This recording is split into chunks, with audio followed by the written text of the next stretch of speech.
За номер доктор одоо энэ ургалтын үе шатанд одоо энэ үр тарианы таримл байна. Ямар үе шатанд явнаа? Энэ тохиолдолд ямар бордоо хэрэглүүл зохимжтой байдаг вэ? Тэр талаар та зөвлөөч тарилж та. За манай цагуурын байгууллагуудаас мэдээлж байгаагаар бол энэ 5-7 сарын сүүлч 8 сард бол үндсэндээ нэлээд халд ажиллах шинжтэй байгаа. Энэ халд ажиллах байгаа үе шатанд бол буудаан төрүүлэлт цэцгэлтийн үе шатад давхцаж байгаа. За цэцгэлтийн үе шатанд одоо бол буудаа бол үндсэндээ төрүүлэлтийн сүүлч цэцгэлтийн үе шатанд явагдаж байна. За цэцгэлтийн үе шатанд 28-аас 30 градусаас дээш давж халсан тохиолдолд одоо цэцгийн тоос хүртэхгүй байх, хоосон төрөө үүсэх зэрэг эрсдэлтэй. За эрдэмтдийн судалгаагаар бол буудаан цэцгэлтийн үе шатны тохиромжтой температур бол нэмэх 26 градус байдаг. За энэ 26 градусаас дээшээ халсан 1 градус тутамд ургац 10%-аар буурдаг гэсэн судалгааны дүн бий. За ингэм бол үндсэндээ 28-аас 30 түүнээс дээш градусаар давж халж байгаа учраас буудаан ургац түүний чанар буурах нэлээд магадaltaй болж байна.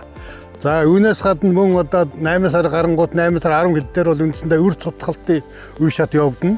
Энэ үе шатанд энэ халуун байх юм бол ургацын хэмжээ болон чанар буурна.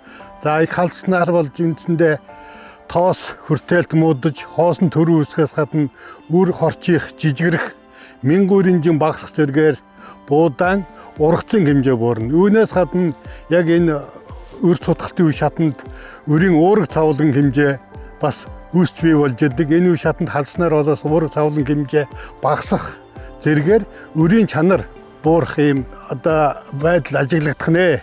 Ийм учраас манай тариаланчид за энэ халууны стрессийг даван туулах одоо фотосинтезийн процессыг үүдэд явуулах зорилгоор одоо гумат болон одоо янз бүрийн пульва гумийн хүчил, ауксын гибрлийн амин хүчлэд оролцсон бактерийн болон органик бордоонуудаар буудаага бордох шаардлагатай байна. Мөн үүнээс гадна ийм одоо ганду хуурай үед бол үндсэндээ буудаан дээр трипс, буудааны бөөс, писа зэрэг одоо хортон шавжууд гарахаас гадна үр тарианы таримл дээр буудаан дээр бол одоо зэв өвчин нэлээд тохиолдох магадaltaй байгаа.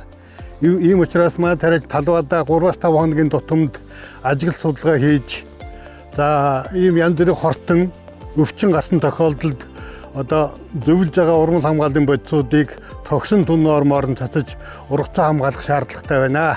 Одоо энэ цэцгэлтийн үе шатанд ингээ явж байхад бол жишээлбэл манай дархан гумат органик бордог хэрэглүүл хэр үр дүнтэй байх вэ? Та энэ талаараас За саналаа хэлэх үү?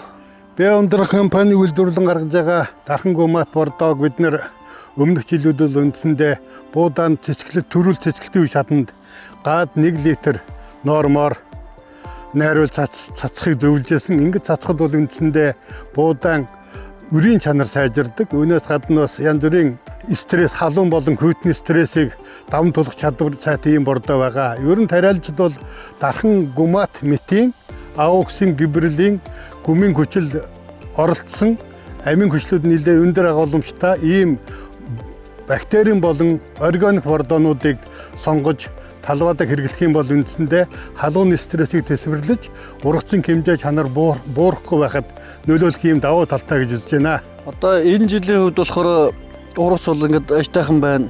Ийм тохиолдолд за яг зөрүүлтийн бордоо засагч машины болон дроноор цацхыг зөвлөд байгаа.